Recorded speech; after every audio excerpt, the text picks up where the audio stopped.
Hello Makarameo, hello mga Juliet. Welcome back to my YouTube channel. And for today's episode, I'll be touring you around Subic, Southern Leyte. Today is January 11, 2024. 10 po ng gabi.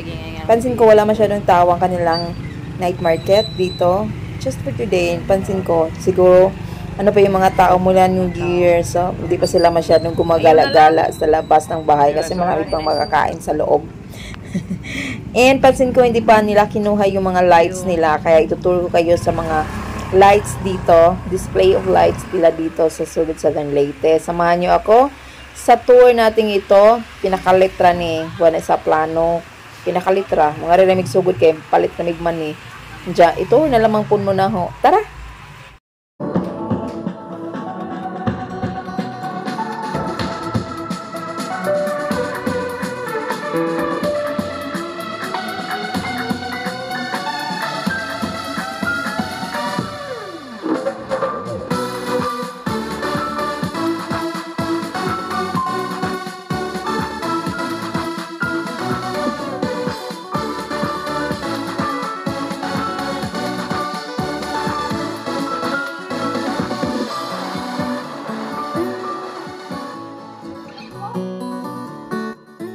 A combination of red and white colors and mangilan-ngilan na yellow.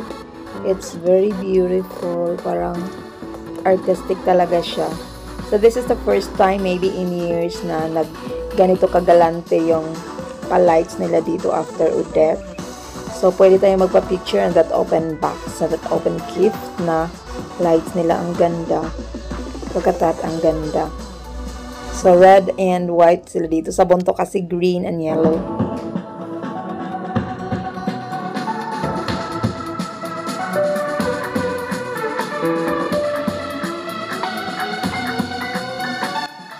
Lahat na yata ng mga tao sa town ng Sugod at sa mga karatig na mga barangay at karatig towns ay nakakapag-attendance na dito. So ako na lang yata, kami na lang yata ng mga anak ko ang hindi pa. And unfortunately, hindi sila nakasama sa akin because this trip is unplanned. Unplanned talaga siya. And medyo gining unplanned kay malahos. At ako na naman ako sa alaman diri maglaag-laag. At least na ay attendance man lang sa family na nakapunta. And, di ba ang ganda para ako ditong bumalik sa pagkabata. Lights really can give a sense of joy, especially on Christmas. And in the next few days, baka kukunin na nila to. So, sulit na natin. Sulit na natin ang ating pa-picture dito.